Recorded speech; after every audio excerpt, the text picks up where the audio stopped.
Well, what a sunrise. That was absolutely gorgeous. Made a bit of a rookie error this morning. I was hunting for this stone, which I took a photo of a couple of years ago, which has a lovely pool of currently icy water around it. And I came with the aim to shoot into the sun for sunrise, and I really needed a pool to get that reflectivity of the colours. I thought I'd left plenty of time, but this is the thing with sunrise shoots, you're always in a bit of a panic, especially when it's cold. You don't want to be hanging around for half an hour beforehand, and I got here and I just couldn't find this boulder. I had it marked on Google Maps, but I had it marked down the hill, so I obviously got that wrong. Anyway, found it eventually. I don't think the colourful sunrise image is going to come to much because, like I say, there was no reflective surface around it, and it was just a bit of a harsh contrast. I think I had 3 stops bracketed exposures, and the sky was still blowing out, so I'm not sure that's going to work. But I did eventually find this boulder with the reflective surface. Like I say, it's iced over, and the direct light started falling on it and created a lovely blue-yellow colour contrast with the sun touching the frost and the ice around the stone. I don't usually like direct light in my images, but I think this one might have come out quite nicely, so I'm looking forward to seeing that. I'm not entirely sure what I'm going to do today. All of the forecasts seem to say that there was going to be fog this morning, and that doesn't seem to have materialised. I'm going to hang around up here for a bit because I spotted some ice patterns in a pool of water down there which were really pretty. Might do some kind of detail work on those. But other than that, I'm going to grab some breakfast and decide what to do for the rest of the day. I was a little bit disappointed when I came up here yesterday, and that's unusual for me coming up to Assynt. I'd been in Loch Assynt and all of the tops of the mountains were dusted with snow there. And Stac Pollaidh, which I photographed yesterday for sunset, just didn't have any snow on it at all. I was a little bit dejected. Maybe I was also a little bit tired. The first day is always difficult on a trip. But some of the taller mountains around here do have more than a dusting of snow on them. So I think I'm going to stick around here and explore. But for this morning, I'm just really happy that the shoot went down the way it did. For once, I actually shot in landscape, so I'm looking forward to seeing how that comes out on the computer. Knowing me, I'm probably going to end up square cropping it anyway.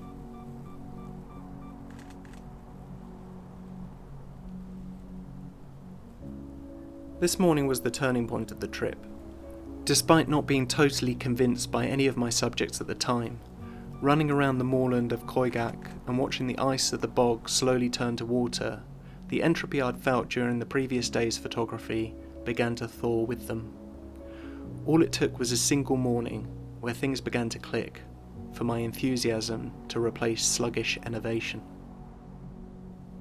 I stayed around till mid-morning and played with some of the ice patterns in the foreground, arranging the mountains of Assynt on the horizon. Eventually I got hungry and headed back to the car for breakfast. I even stopped along the way to check if a boulder that I'd encountered a few years ago still looked like a dragon's head. I'm pleased to say it does.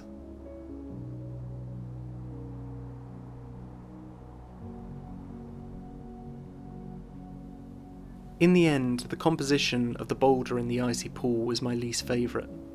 Perhaps the light had got a little strong by the time I shot it, but I can't help thinking that the lone boulder is a little contrived. It's neither a minimalist shot, nor complex enough to be particularly interesting. Perhaps it will grow on me in time. After all, there is a lot to love about it. The ice patterns next to the boulder, the snow-kissed mountains of Assynt fading into the distance, and the slightest hint of cloud iridescence above Stac Pollaidh. I'm pleased with some of the landscape shots I took of the ice, but not to any great extent. I love the red and blue colour palette typical of the Highlands, but I'm not great at editing images that contain direct light. For me, stormy light and blue hour colour casts make it easier to fashion a compelling image in Photoshop. Even aside from the difficulty editing, I don't think these images are very interesting compositionally. I'm used to shooting in portrait, and with horizontal compositions, especially panoramas, I'm never sure how the eye will move through an image.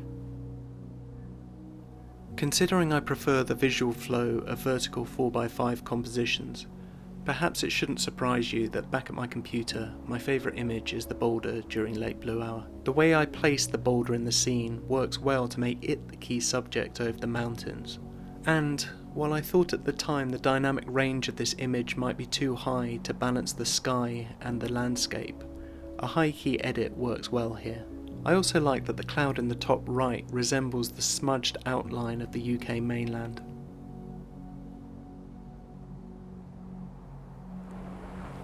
I still wasn't sure what to do for the rest of the day. I had hoped that Assynt would be cooler, but the ice patterns that I had imagined around pre-scouted locations from previous visits were turning rapidly to water as the day settled in. With the vague idea that peaks further north looked like they had more snow, I decided to head there and see what I could find.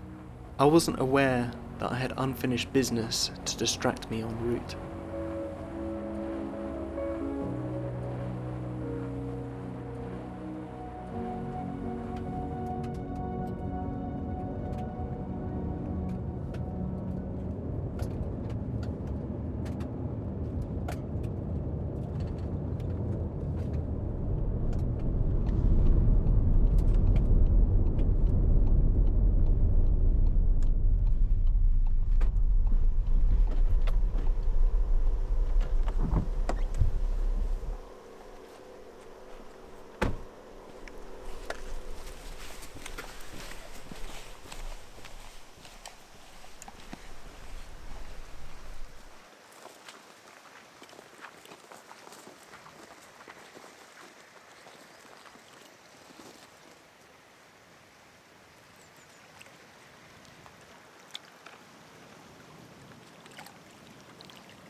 Storm Babette and a broken lens put an end to any idea of long exposure photography on my last visit to Loch Assynt. But until I arrived and saw the Scots pines on the islands, I hadn't realised how much I wanted to shoot them. The landscapes of the Northwest Highlands occupy much of my conscious mind when I am planning these trips, but there's a subconscious processing that goes on in the back of your mind. With these photography trips, I have an explicit plan and an often over-ambitious shot list. And then there are the surprises that greet you when you arrive. I'm already making notes about where I want to explore on my next visit to Assynt, but I wonder what question marks I've left in the landscape this time around, that will only become apparent when I'm there again. It's funny how long it can take you to realise the potential of an image. Sometimes I have to edit and re-edit before I know what I want an image to end up like, and sometimes it can take me months and years to give an image the attention it deserves. The image I took early in the afternoon is a good example. My first pass edit was very literal and technical. I tried to balance the colours, I focus stacked to ensure sharpness on both the rocks and on the tree, and I made some selective contrast adjustments. Returning to the image a few weeks later, I noticed two things. Firstly, the colour balance was off. The image as a whole is a touch too magenta. Correcting that, I noticed how different was the luminosity in the centre of the image when compared to the edges of the frame. So I decided to lean into this contrast. I followed the line of the water where the polarisation falls off and you can no longer see the stones beneath the surface, and increased the blues above this line. Then I darkened the warmer areas and lowered the contrast here too. What results is an image that is a lot more visually pleasing. Perhaps this is too much manipulation for some people. Let me know in the comments if that's you. Although the afternoon image has nice directional light, no amount of playing with selective masks can make up for the excitement of a burst of atmospherics. I hung around the edge of the loch until golden hour, lining up compositions for when the light would hit. And while framing up something completely different, I got lucky and a rainbow appeared off to the left.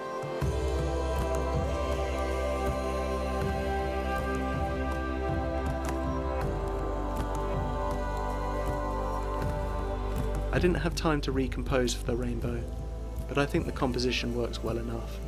In honesty, I'm not sure composition really matters here.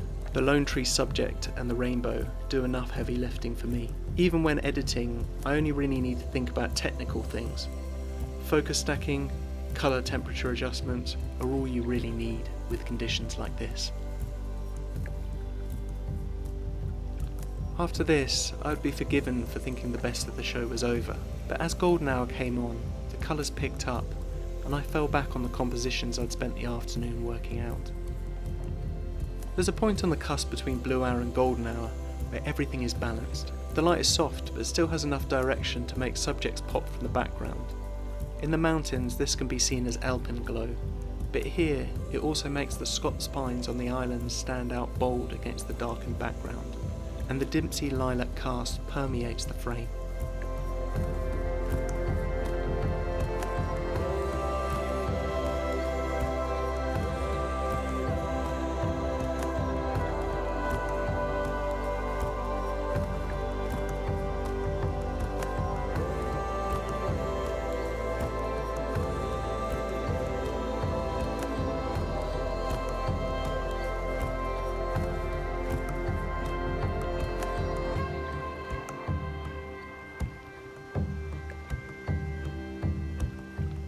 This afternoon was really the turning point of the trip. When I get a couple of portfolio level shots under my belt, I start the mental process of turning back towards home. I can't help it. It would take a few days and a trip to the farthest north I've been on the UK mainland before I started my physical journey back to Bristol though. Tune in next week